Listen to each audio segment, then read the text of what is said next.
I'm Mark Perkins, I work for Anatune, I'm applications chemist, predominantly working on SIFT-MS.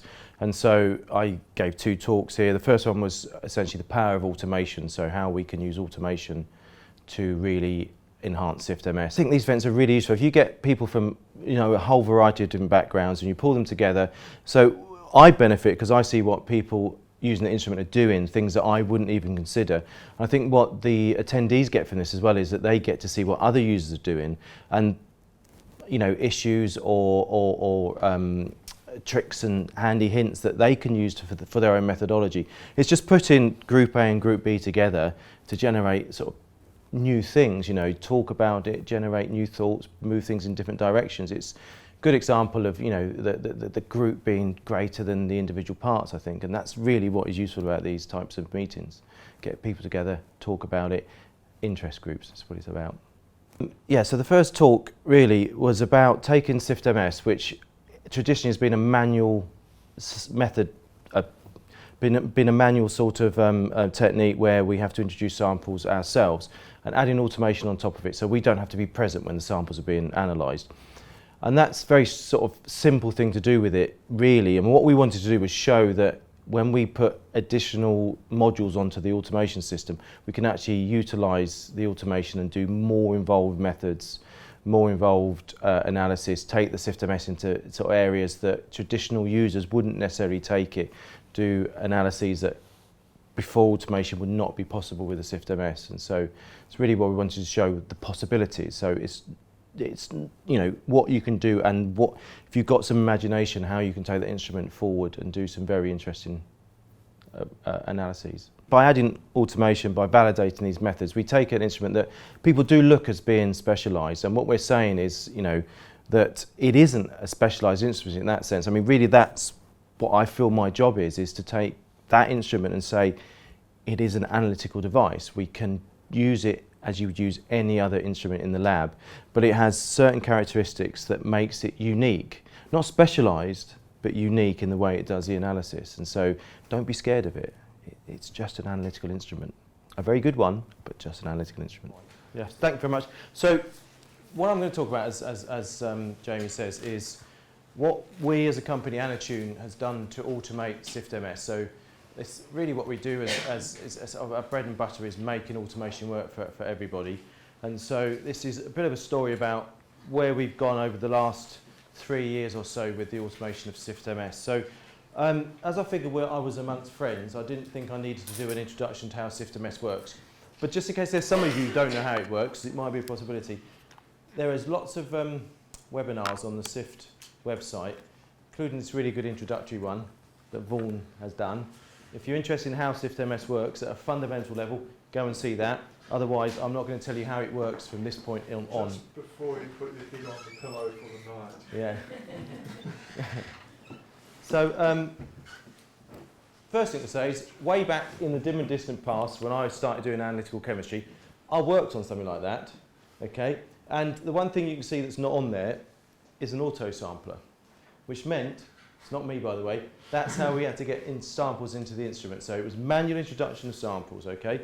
Until they invented the auto sampler. But even then, all that was doing was replacing the person with the syringe, sticking sample after sample after sample.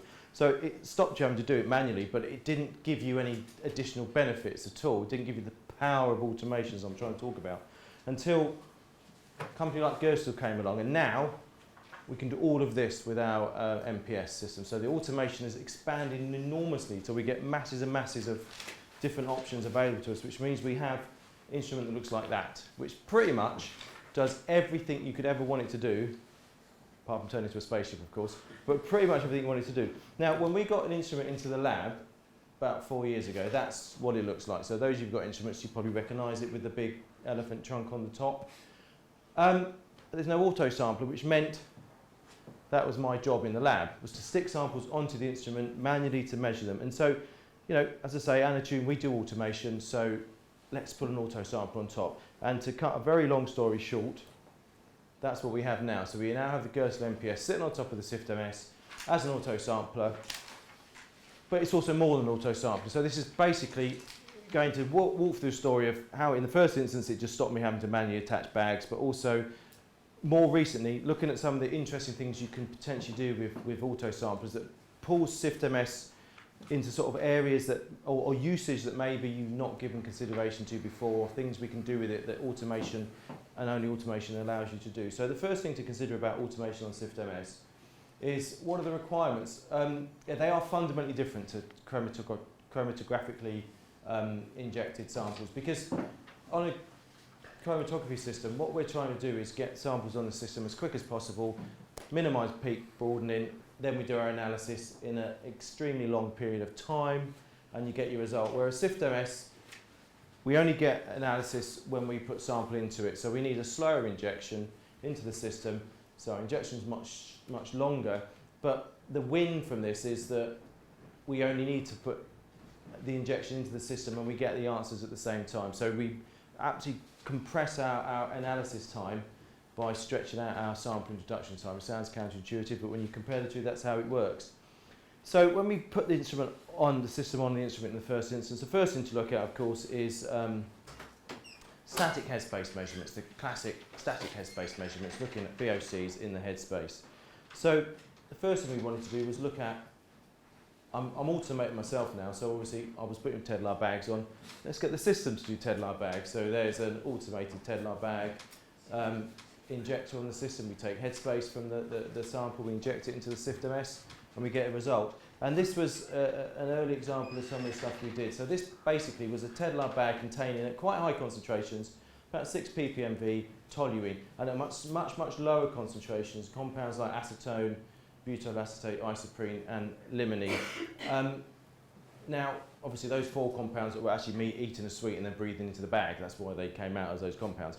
But nonetheless, it was an example of doing repeat analyses from that same bag using the auto sampler instead of me. So let's remove the toluene to see the low-level compounds. You can actually see down here some of these butyl acetate compounds are down at 20 ppBV versus 6 ppmV. So very big, broad range of concentrations in the system, but nonetheless very good, repeatable injections. So just to get an idea of what the injection looks like when you use auto sampling on a SIFT-MS, this is the injection phase. So up until sort of 0.4 minutes, it's baseline concentration, and then that essential square peak there is the injection into the system. So we inject over about 30 to 50 seconds, we measure the concentration for each analyte, and we get a result. So our concentrations are essentially the average concentration across the sort of central 10 data points, or central set of data points across this peak. So this is how these measurements were made. And when we plot this out with the associated standard deviations of that average measurement, this is the data plot you get. So you can see really, really good, precise, repeatable measurements for auto-sampler analysis. And again, let's expand the lower concentration ones, so down in the sort of tens of ppBV. And critical parameter to pull from this to demonstrate how repeatable this analysis is, and to demonstrate how automating this technique actually does work for SIFT-MS, is that's the data. Now you can't see, even if the screen was better resolved, you still couldn't see it. But the critical thing to pull out is the RSDs across the bottom. So this is 50 repeat injections, and there's no internal standard in this method either. This is just done pulling the sample of gas phase out of the bag into the system. And you can see even for the low concentration, 20 ppb concentrations, our RSDs are still less than 6%, which for for a Headspace method is I'll happily live with that. And as to say, just to reiterate, this is done without internal standards in the system, which for me, as somebody who spent many years doing Headspace on GC, if I didn't have an internal standard, I just went home. It wasn't worth doing. And just to reiterate how quickly these measurements can be made versus chromatography, this is the scheduled time for doing 50 injections, so 36 minutes for 50 repeat injections off of this analysis. Now, it's all well and good saying we could do analysis off of Tedlar bags, but actually most people don't ship samples around in Tedlar bags because they're inconvenient. What we actually want to do is Headspace from vials. And so this is GC with vials, Headspace. You can see 2 agitators, not one. The new robotic system allows you to double up on your agitators, increase throughput, but you'll see that later on. Now, so first thing we did was just look at VOCs coming off of solid samples, so looking at polymers, etc. Again, just to see how this system works. So in this example here, we've got polyoxymethylene, a polymer that will degas formaldehyde, And it's just a series of injections, starting with the light blue line at the bottom, which is your blank sample, and just increasing the amount of POM in each vial and making a measurement. And you can see we get, obviously, as you put more polymer in, it's degassing at the same rate, you're going to get more VOC, formaldehyde in this instance, coming out. And actually, do the plot, very, very good, 998 plus for that R squared. So actually, I've invented a balance. Expensive one, but I invented one. So, you know, it again shows the repeatability, the usability of this method. And again, just to reiterate the point about the time, this now has an incubation attached to the front end of the analysis. The bag analysis was direct injection. This now has an incubation, as you can see by the yellow bit at the front there. But the green sort of bar in the middle is actually the analysis time. And you can see that once we start the system going and get through that first incubation, the rest of the analysis is really, really quick. So the injection followed by the pink bit, which is a flush of the syringe to clean out any residual VOC. So we get to do those 11 analyses in under 1 hour, 10 minutes. Really interesting point to make about this is if I increase the incubation time for these samples, so I add another 5 minutes onto this, instead of being 15, 20 minutes, it doesn't add 11 times 5 minutes onto my method. It just adds the initial 5 minutes, because again, once you've got through the first incubation, the whole thing becomes highly efficient. So you can see multiple samples, really efficient analysis. So why not compare it to a standard GC method, just to get an idea about how we compare with standard GC methods, how we compare in terms of time and usability. So no reason for picking this, then it was one that I just found online, analysis of ethylene in food, Shimadzu app. No, ethylene is a difficult compound to analyse by GC, requires, you know, plot columns and slow ramps and stuff. So I thought this is a really good example of showing the ability for SIFT-MS to do these very VOC sort of compounds. So that's the methodology. You can see it's on this strange Q bond column, and the runtime is, I don't know, about 25 minutes. So what we're doing is putting some apple sample into a vial, heating it for 1 hour at 80 degrees, and then taking slug of headspace out via the syringe, inject into the GCMS. So we can do exactly the same thing with SIFT-MS. This is the GC chromatogram. So you can see about 20 minutes before you get butanol coming out. The ethylene is right there, very early on in the chromatogram, because it's a fairly non-retained compound. So you can see the difficulty they have by trying to catch these very volatile compounds. Basically compromises the whole chromatogram. It makes everything come out really, really late. And just an example of the various peak heights. So you can see the acetaldehyde is the predominant peak in there. Things like the ethylene and the propanol and the ethyl acetate, much lower concentrations. So let's do a SIFT-MS analysis. Put some apple in a Headspace vial, incubate for an hour. What do we get? There's our result. So we get all of the same compounds, acetaldehyde right through to the ethylene and the ethyl acetate, but all at the same time, all within 90 seconds of analysis, so considerably faster. And just to show the sensitivity of the instrument, we take the acetaldehyde out of that plot. These are our low-level concentration compounds, so things like the ethyl acetate down at 50 ppBV in the Headspace, but nonetheless, very good, usable, reproducible data. And just to show that we can do it on different apples, there's Royal Gala or Granny Smith, Pink Lady apple, you know. There's a pear. Now, at this point, I figured pears taste a bit like bananas, and the reason they do is because they've got isolamyl acetate. So we just drop that one into the method. If this was a GC, of course, dropping that analyte into the method, probably have to stretch the runtime out and have to work on the oven program to make it come out. No SIFT-MS, just drop it in, we get a result. So you can see now measuring pentyl acetate. If you look at a banana, it is actually in there at a higher level. This pink plot here is why bananas taste like pear drops, I suppose. And this is the schedule.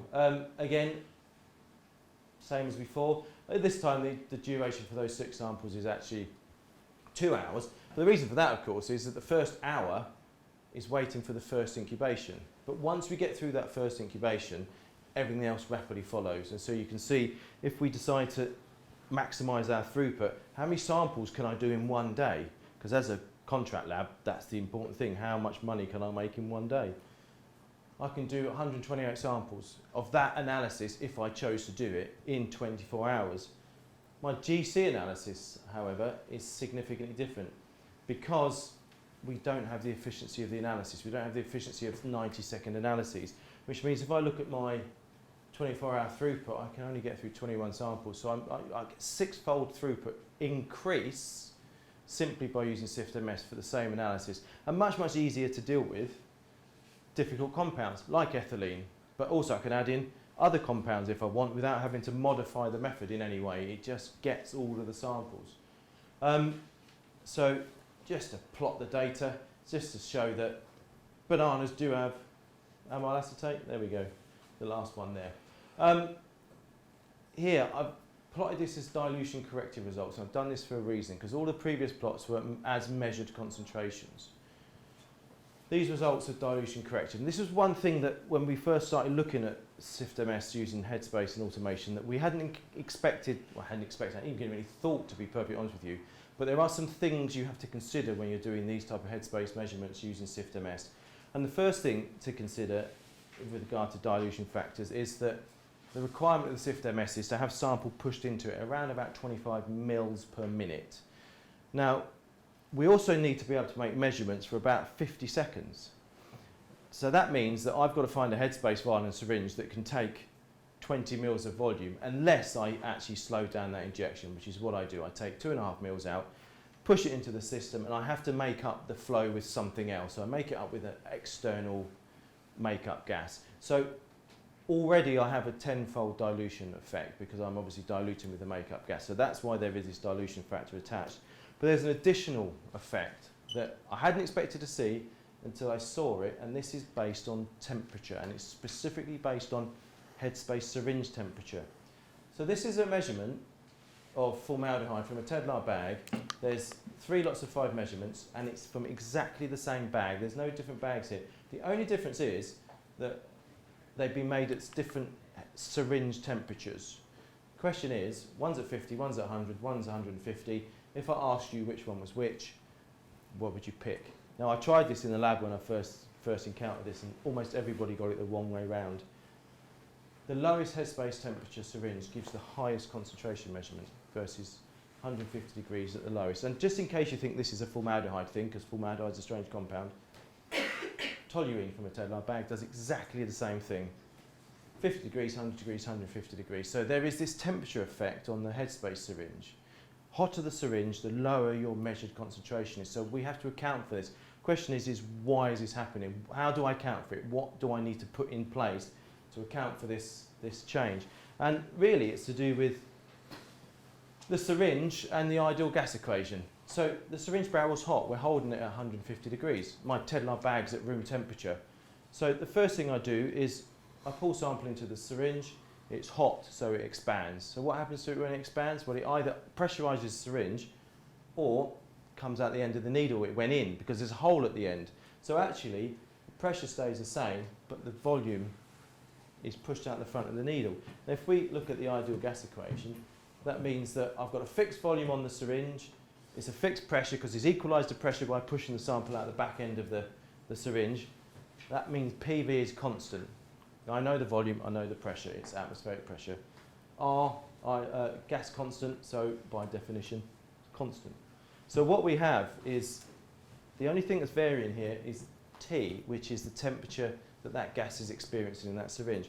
So as T goes up, the only way we can keep PV constant is if N goes down, which is what I'm measuring. So you can see that this accounts for this temperature effect. And what we need to do to correct the concentration for this temperature effect is we need to multiply through by the syringe temperature in Kelvin over the incubation temperature in Kelvin. So it will be a factor greater than 1 normally because your syringe temperature is should be hotter than your incubation temperature. Interesting point to make about this, of course, is this happens for all Headspace measurements you've ever done on GC. It happens, but you don't see it because you're not measuring absolute concentrations. You're basically calibrating under the same conditions, so it all normalizes out. And so if we correct for this concentration effect, there we are, we corrected for it, everything lines up. Same with toluene, everything lines up. So we now know how to correct our measured concentrations by our dilution flow factor and our temperature factor. These two things that we didn't give any thought to in the first instance when we started doing automation, but actually are critical if you want accurate concentrations in your measurements. You have to account for these additional factors. So we've looked at measurements of concentrations in headspace above solid samples. So is that a good thing to do? Well, it gives you the concentration in headspace, but it doesn't give you any idea about the concentration in the sample itself. Because all that's happened is you've got an equilibrium between what's in the solid and what's in the headspace, and if you take a measurement out, okay, my headspace has got 1 ppm of something in it, but it tells me nothing about what's in the solid. Whereas if I want to know what's in the solid sample. So there is a well-established technique for doing this, and I used to do it on GEMS methods, and that's multiple headspace extraction, which is essentially a matrix-independent way of measuring concentrations in solid samples. And what we basically do is we generate the headspace above the sample, and then we measure the headspace somehow, and then we flush that headspace out. So we clean that headspace back out, and we allow it to regenerate again. And then we measure it again and we flush it. And what we should see is a diminishing concentration profile as we remove VOC from the sample. Now, what we do is we do that until we've removed all the VOC, or we use the power of maths and we do a few points and we extrapolate the exponential decay. And so this is what we do. And to make it really easy, GERSTEL give you this little tool here that purges the vial at the end of the run, so we can automate the whole process. We don't have to worry about purging it. So here's an example of measuring THF from polybutylene terephthalate. It's a PBT polymer. It's a readily degassed THF if you heat it. And you can see here, injection 1 at the top, right through to injection 10 at the bottom. So this is headspace, measure, flush, headspace, measure, flush, headspace, measure, flush, all the way through. And we get this decay in concentration as we expect. Is it exponential? Of course it's exponential. That's why I'm showing it. If it wasn't, I wouldn't. And just to show that it runs to 0, in the end we could extrapolate this out, and this would happen if we did 25 measurements. So what we do is we do a log plot, do a straight line, get the slope, and there's a very simple equation for using this data. And so it's essentially you take the first injection and you divide it through by 1 minus the exponential slope, and that will add up all of those points to infinity, really, and gives you the total concentration in the headspace. So in this instance, all of those plots added up all the way down to 0 will give you 9.3 ppmv concentration. Of course, we need to convert to mass per mass, but that's a simple gas law calculation that can be done. And again, works on styrene as well. Obviously, it's not a polymer-dependent thing. So in this instance, we've got 50 milligrams of polystyrene, 80 degrees, 15 minutes, inject it into the system. Classic injection profile now, get our decay and concentration. There's our plot. Is it exponential? Yes, it does run to 0 if you plot the exponential. Straight line, slope, concentration. In this instance, 39.7 ppmv. So this sort of ability to pull out absolute concentrations from solid samples is available to you. As I said, this isn't unique to SIFT-MS. I used to do this with GCMS. Now, but the reason we looked at this is because could we realise the fast measurement of SIFT-MS to actually make this now an efficient method to do, as opposed to the inefficient having to do at least 4 or 5 injections per sample? Well, if we plot a single sample sequence schedule here, this is one sample, so we've got injection, green lines, sorry, incubation, green lines the injection, pink bits the flush, then we re-incubate, and this is the 6 repeat measurements. See, our runtime is about just under 2 hours for this, so massively efficient. I mean, it's a bit more efficient than GC, but not massively efficient. But where we yield significant benefits is we have multiple positions on our agitator on the system. So if we run multiple samples, we get this really interesting interleaving plot here. So what's happening is that we have so much time, because the measurement time is so short, we can actually do additional samples in between the sample incubation. And so we get this highly efficient interleaving of samples. So we've gone from 1 hour 51 for one sample to 2 hours and 3 minutes for 4 samples. So we've added 3 additional samples in and only added, what, 12 minutes of runtime onto the system. So interested. I mean, this again comes down to the speed of measurement you get with SIFT-MS. The automation is sort of allowing you to do some interesting things in some significant sort of time savings for methods you would otherwise have probably not done because they took too long. Rapid method development. Okay, so we're developing our methods. We've got this Headspace method we're interested in, looking at styrene, doing MHE. I've incubated it for 15 minutes. Is that long enough? You know, we all look at Headspace methods and go, am I incubating my sample for long enough? Well, I don't know. So can we be bothered to do the analysis? Well, it's going to take a bit of time because I've got to do multiple samples.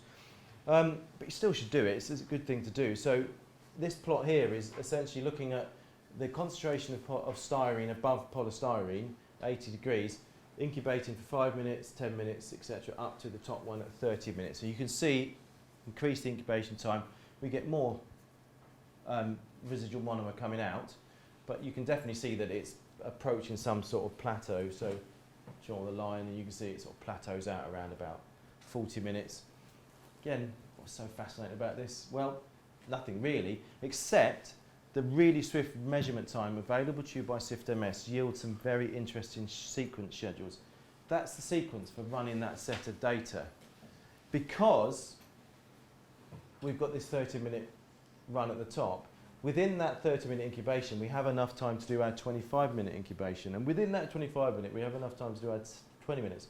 And all the way down to the 5 minutes. So actually, it's running in the reverse order. But what this actually means is that bit's free data. If we're going to incubate for 30 minutes anyway, we could chuck some more samples at it because we've got time. We're waiting anyway. Let's just gather some free data. So now this method development becomes a much more usable thing to do because we're going to waste time if we don't do it. It's wasted data. It doesn't cost you anything. You've got enough sample. I've got a bag of polystyrene like this. It's not going to cost me any time at all, just some vials. So you can see that speed of measurement does yield some very interesting observations about how to do this, the sample throughput. So that's all sort of measuring concentrations above solid samples and relying on the absolute measurements of the SIFT-MS to give you the concentrations. Now, I've been using SIFT-MS for 4 years and I do believe it works, but as a dyed-in-the-wool analyst, this idea that I get absolute concentrations without calibration sometimes makes me a bit queasy, okay? I just sometimes worry about it. And I know absolutely that regulated methods, auditors absolutely worry about it. They can't deal with the fact that I say, this is absolutely right, there you go. No, where's your calibration? No, it's right. So what we need to do is think about how can we do some calibration standards in automated SIFT-MS. Now, so we make up solutions, like we always did, make up a solution and run some calibration standards. So we're going to talk a bit about aqueous standards and calibration now. So making up our standards in aqueous, in water, running calibration curves and then running concentrations off of that and dealing with samples after that. So here's an example of BTEX and chloroform in water. So concentrations from about 2 ppb in solution now up to 1000 ppb in solution. Headspace at 60 degrees above the water, get some good straight lines. So there's our calibration curve, benzene, toluene. We're measuring the ethyl benzene and xylene together because they're isomers, so SIFT-MS struggles to deal with them. And chloroform. 9995 for the R squared. So you can see we can make calibration curves now. We can make our standards up in solution and run calibration curves. Just like a good analyst should, and just like the auditor wants you to do. So it is entirely possible to do that with SIFT-MS. And just to show that measuring above water, which is just a difficult thing to do for many analyses, is still highly repeatable. This is 6 repeat injections of 250 ppb in solution standard for these. No internal standard, bear in mind, I'll keep saying that, no internal standard. R squares of less than 3% across those 6 measurements. And that, again, for me, is a fantastic result for this type of analysis. So, we're doing it in water, so are we stuck with non-polar compounds? You know, can we do other compounds? Yeah, polar compounds work as well. So this is ethanol, incubated at 40 degrees. Concentration range is a bit higher now because these are stuck in the water somewhat, so generation into the headspace, partition into headspace is a bit poorer. So our bottom level concentration is going to be a little bit lower, but then that applies to all polar compounds in water, whatever analysis technique you do, with headspace, of course. So ethanol at 40 degrees, ethanol at 60 degrees, slightly higher concentration. So if we need to get the concentration headspace, heat it up a bit.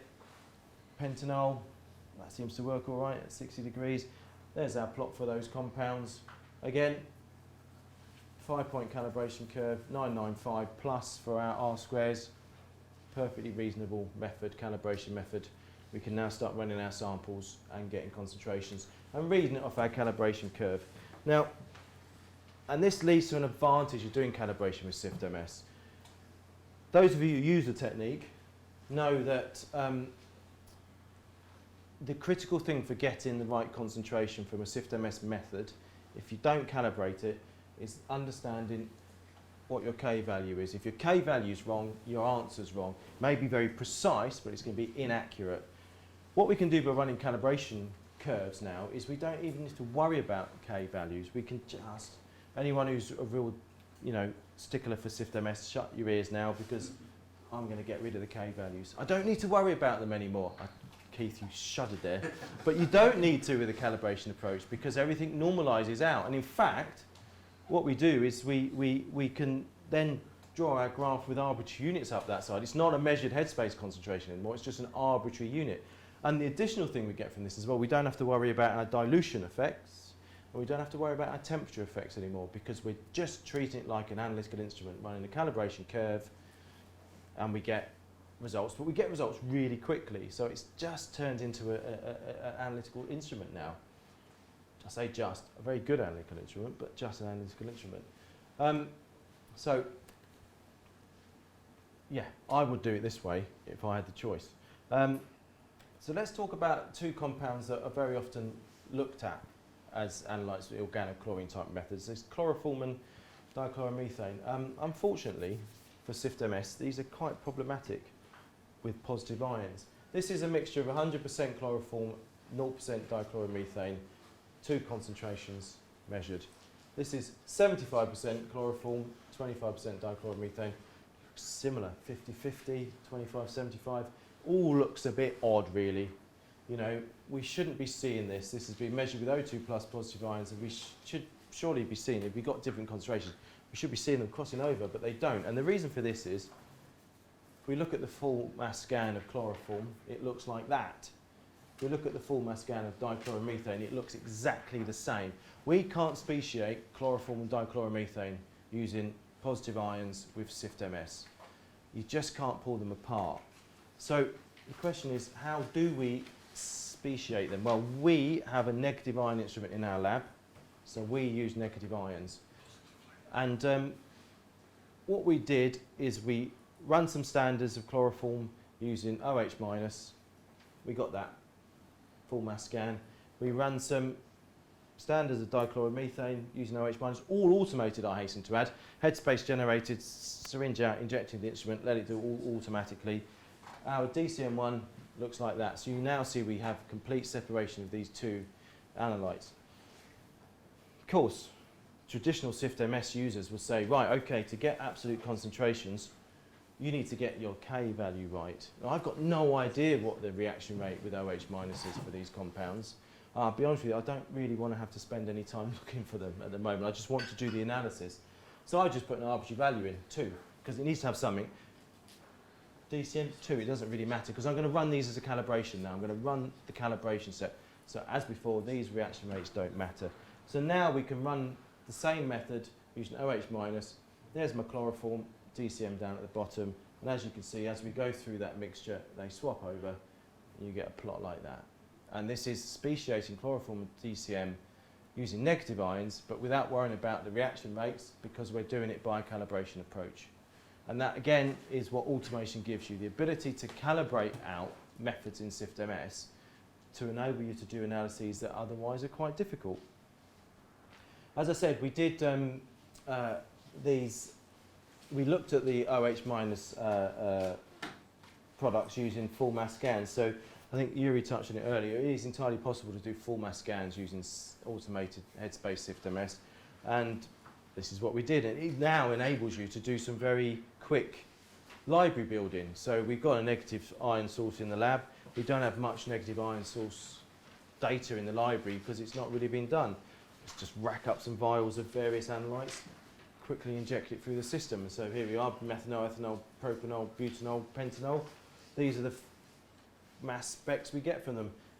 obviously the diminishing return on the counts is simply a volatility issue, so this is all done at the same temperature. I tried to sort of normalise that out a bit and it looked okay, but that's sort of trying to normalise the vapour pressures for concentrations. But I've gathered some full mass data now. I've gathered some product ion data with negative ions in a really, really straightforward way, simply by using Headspace vials and the automation. What about positive stuff? Well, you know, if you're looking at high concentration stuff, there might be some odd secondary chemistry going on. So this is just an example of ethanol being progressively spiked into Headspace vial and then sample being taken out and analysed, and watching the change in the product ion. So this is your primary stuff. There'll be some secondary stuff occurring up here, and as you can see, as you increase the concentration, our secondary chemistry changes. So it's a really good approach to gathering information about secondary chemistry. Don't increase the spike of concentration. How about spiking some water in instead and seeing if you can see changes from the water in the secondary chemistry? And this is going to be critical for your analyses if you're high concentration or high moisture. But again, a really quick way of getting the data, because that is the sequence schedule for doing both of those analyses. 25 minutes, and I can sit upstairs and have a cup of tea while he's doing this, because it's doing it on his own. Traditionally, bag of gas, stick it on, put some on a bag, stick it on. All fully automated now, so we can actually build libraries really, really quickly now with the automation. And it got me thinking, this ability to run calibrations and not worry about K values. Maybe I don't even need to worry about branching ratios anymore. If I'm calibrating, maybe I don't need to worry about any of that. So this idea of sort of cumulative product ions came into play. By that, I mean, when I've run GCMS methods before, and I'm struggling for some sensitivity on a SIM method, what I might do is add 2 or 3 ions together and get a cumulative peak. Could I do the same with SIFT-MS? A good case in point is, this is trichloroethylene, so this is the mass scan of trichloroethylene. So if I'm looking for highly sensitive measurements, unfortunately for trichloroethylene, I can't see it very clearly, but my branching ratios give about 40% for each of the 2 main peaks in here, which means I'm missing 60% of sensitivity because I'm only seeing 40% of actually what's in there. And so maybe this lack of sense, this branching ratio is leading to an ability not to see very low level compounds. Can I add it together? Well, I could, so I did. So I just picked the compound here, picked the first one, added everything else in as secondary chemistry, so now it's looking for one product, adding it all together and adding each of those product ions together would give me one signal for that analyte, and then I can run my calibration curves and get the same thing. So this was trichloroethylene at fairly low levels, and you can see that measuring it with the 130 Dalton product, I get RSD across that measurement of about 14%, going up to the 14% branching ratio one of 26%. If I add it all together, add all the product ions together, my RSD comes down to 8%. So I'm actually increasing sensitivity by decreasing the noise on my signal by adding all the signals together. And I can do this because I'm calibrating. I don't really care about the branching ratios. I don't actually really care about the reaction rates. I just care about seeing a consistent and precise product ion signal. And if we just pull it apart, you can see there's 130, 132 and 134. You can see that the cumulative one is much less noisy than the single ion. Tetrachloroethylene again suffers in the same way, that because of the chlorine isotope pattern you get lots of fragmentation appearing. So we can do exactly the same for that. That's the initial library entry. I can slim it down to a single entry now where all those product ions are being added together and the signal is being recorded as a single signal, and we get the same idea. We get the black line is the cumulative one and everything else is a bit noisy behind it. And so again we can see these plots, and you can see that as we get down to those low branching ratio original products, we get lots of noise. The cumulative one is much less noisy. So we're screening out noise by adding lots of signals together. And does it count? Well, it does at low levels. I mean, here's a low level concentration plot. If you were looking at the grey one, I mean, it's spiking down to 0 in some instances. That's quite a noisy signal dealing with. So maybe your method is pushing the boundaries of sensitivity, and you can actually deal with this by adding these product ions together. And when I presented this last time, somebody, it might have been Vaughan, came up with the obvious question I knew somebody would ask, but what about interferences in your method? You know, what happens if I've got something interfering at 132? If I'm adding it all together, I'm going to miss the interference. No, you're not, because it's got to count these anyway. I'll just make a method that looks for everything, and then I just extract out the additive signal from that. And it's not going to cost me any more time, because it's looking for all these product ions anyway. So if there was a signal that was spiking one of those product ions, I'd see it, and then I could discount it. So I can use the data and get some decent results from it. The last thing I'll talk about is xylene ethyl benzene speciation. So it's a similar idea as the chloroform DCM issue. Anyone that's used SIFT-MS for any length of time knows that you can't separate xylene and ethyl benzene. They are isomeric species. They give exactly the same product ions. You can't pull them apart. The problem here is that there are some environmental methods where it's absolutely critical that you pull apart xylene and ethyl benzene. You have to report them as separate concentrations. So is there a way that we can use automation on SIFT-MS to enable us to do this speciation? Of course there is. I wouldn't present it if it wasn't. Now, what we do basically is, again, you can't see clearly on here, there's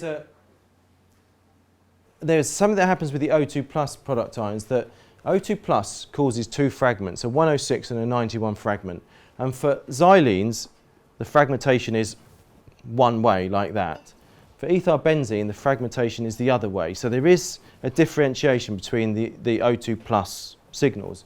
So how can we utilize this difference in these signals to be able to pull us apart these concentrations? Well, what we do, of course, as I'm sure you know the answer, is we run a calibration. So here's our calibration for a 10 ppm V calibration mix. So we've gone from essentially 100% M-xylene with no ethyl benzene at that end to 100% ethyl benzene at this end. And all we're doing here is looking at the ratio between the 91 and the 106 product ions using O2 plus, and you can see we get this nice crossing effect. So we now know we can pull these things apart using that signal, but we need to use it now to make that signal work. And just to show that this signal is this ratio is very stable. This is at 10 ppm V, this is 150 ppb V, and they're basically the same. So this is consistent across all concentration ranges for ethyl benzene and xylene. So just to prove this worked, I did a little experiment in the Anatune lab. So this is the Anatune lab. It's a working lab. It's going to have VOCs in it. So it's got things like acetonitrile up the top, LCMS, and dichloromethane and propanol. So it's a relatively complex mixture of VOCs sitting in the lab. That was a clean day. That was a clean day. That was when the air conditioning was working. Now, that's our underlying xylene signal. So we know there's no xylene in the lab. It's sitting down at 1 ppb. It's not there. So what I did was I got some vials. One contained xylene, one contained ethyl benzene, and one contained a mixture of both. And what I did was I left them on the windowsill, and I uncapped one, allowed it to get into the lab space, measured the concentration, then closed that one, opened the window, vented it, opened another one, and did it 3 times. And so I get 3 spikes of xylene ethyl benzene in the lab. Now we don't know which one's which, because this is how we would normally measure this with NO+. We don't get any speciation of it at all. So this is what we saw. So which one is which one? So what we do is we look at the 91 and 106 product ions with O2+, and we now see we're getting differentiation from this. So what we need to do with this is work out the respective ratios of those two signals, and then apply it to our calibration curve, which I did just a quick 3-point calibration curve here. Apply it to that calibration curve, and what we do is we pull out the xylene from the ethyl benzene. So now we can see that the first one was purely xylene, the second one was purely ethyl benzene, and the third one was a mixture of both. And we have speciated these two apparently unspeciatable, if that's a word, components from a complex mix in the lab. And just to show that we can do that on our normal samples as well, if we go back to that previous BTEX and chloroform in water method, we can pull it apart. So that is what we saw previously, ethyl benzene and xylene up at the top, the grey line. Actually, it's a combination of both. If we apply this speciator, for want of a better word, to the data, we can actually pull them apart. So now we know we've now got our xylene down here. We've got our ethyl benzene have now been separated. And you can see they've got into the right place on that graph now because, you know, these concentrations are based on vapor pressure. And the vapor pressure of xylene is below that of ethyl benzene, which is below that of toluene and below that of benzene. So we expect concentrations we're seeing in the headspace. Chloroform sits somewhere in the middle. You expect it to be really high because it's got a higher vapor pressure, but actually it gets stuck in the water a bit, really. So that's what we're seeing. So what we see here is exactly what we'd expect to see if these compounds were being released from water. So you can now speciate ethyl benzene and xylene. So we now have a method for doing that. And it only comes about because we have automation and we have the ability to build calibrations to enable us to do things we couldn't otherwise do with SIFT-MS. And as I like to talk about precision, because it is a precise instrument, there's our RSDs, sorry, for the separated data now. So you can see that RSDs are still good for the separated data, 2.9 and 3.5%, even though we've had to pull them apart using this methodology. So there are many more things I could talk about, but I think I was limited on time. So what I haven't mentioned we've done in the lab is FET Headspace.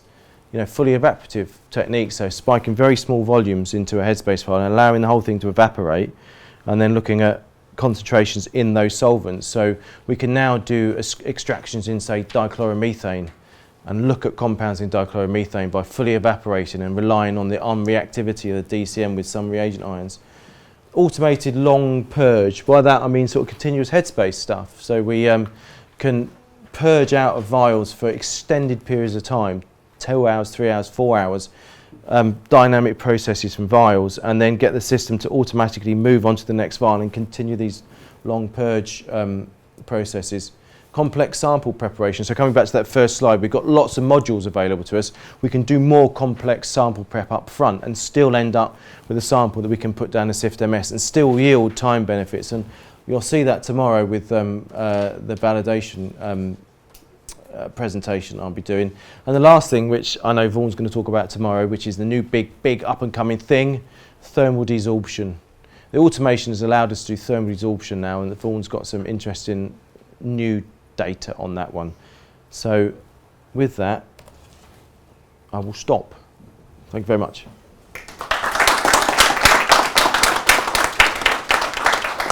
Thank you very much, Mark. Anybody got any questions? I have a comment. I think you're the only person I know that can compare apples and bananas. Apples and bananas, oh, you can compare them, yeah. Any serious questions? Well, I was a comment about that apples thing. It's cooking the apples. I didn't make the method. I know that, but it's an unbelievable thing that a Yeah. company like Chromatography would put out. 80 degrees for an hour. You're cooking the apples. I cooked meat, and it's not fun, and it doesn't represent No. fresh meat. But again, I mean, part of the reason I suspect is that what they're struggling to do there is they're struggling to get some of the they're struggling to get sensitivity on their instrument because they're looking for difficult compounds because they compromise themselves. That what they actually wanted that method to do is look for ethylene. Yeah. That's what they wanted. But they're also interested in some of the other, let's be honest, volatile compounds like butanol. I mean, that's quite volatile. Yet they're having to separate that by like 19 minutes on the chromatogram because their oven program is so slow and their column is this funny Q-bond plot column because ethylene is essentially unretained. And so the methodology is being developed because their system isn't sensitive enough to get both ends of that volatility range. But we should do the experiment with a more sensible incubation. Yeah, we could. I mean, you don't want to cook bananas at 80 degrees for an hour. They come out quite mushy at the end, to be honest with you. But but it is an example of compromised method development because of limitations. Formaldehyde in almost everything as well, didn't you? I always find formaldehyde in things. It's everywhere. But no, but formaldehyde is formed when pairs go brown. They form formaldehyde apparently. There you go. Who knew? But it is in there.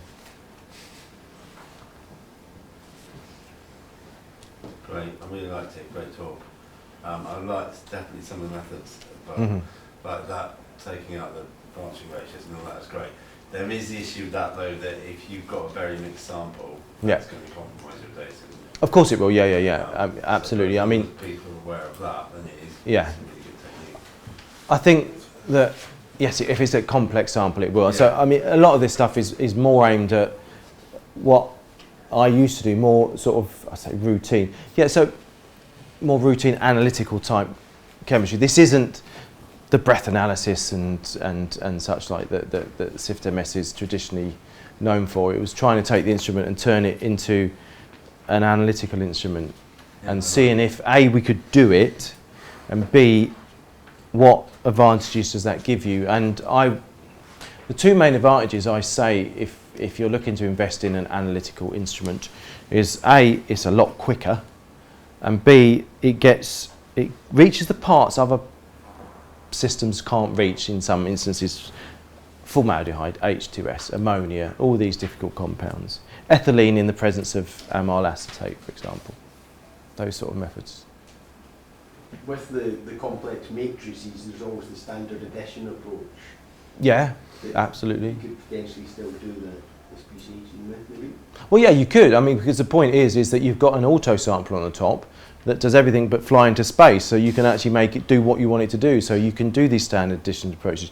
You might even want to follow a methodology that actually deals with that complex matrix by removing it, you know, maybe extraction, centrifugation, etc., which we'll see tomorrow you can do, because you've got all the modules available to you now. There comes a point when your sample preparation becomes longer than it would be to do a GCMS method, in which case do GCMS. But as long as your sample prep is shorter than that, then keep going with it, I would say. And just off the top of my head, can't you go, if you do the maths, can't you go backwards and get decay values anyway? Yes, you can, yeah. Absolutely, yeah. Because you can back calculate your Yeah. concentrations, yeah, absolutely. Yeah. If you want to, I mean, alcohol's data on the negative ion, the idea of that is I do know exactly what the concentrations were, so the idea is to go back and back calculate the K values and then get them correct in the library. But even then, that process is very quick with automation because you're not having to prep samples in bags and all sorts. You can get the system to do it for you. I think just one comment is that it's not necessarily the K values that are incorrect. It's more that you are calibrating your specific instrument. Yeah, you Because there can be subtle differences in flow tube dynamics and pumping and things. Mm-hmm. So it's more around, as Mark said, it's inherently precise, but what we're doing here is making it now accurate because of the variability, differences in instruments and things. I mean, that's So important. Just to clarify. I mean, that's the important thing to remember is we call them K values. They're K values because they're kinetic values. It's a kinetics. It's a reaction taking place. And we all know that if you change the temperature or change the pressure or change something subtle in a reaction, your kinetics change. And that's where the variability in the K comes from, is that it's been generated on an instrument, it's now being used on another instrument. And there are subtle differences in the environment that's taking place.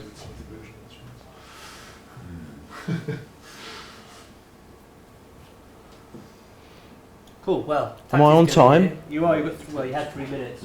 I'm all right there, yeah. Call to a close. Just to let everybody know, I've been asked by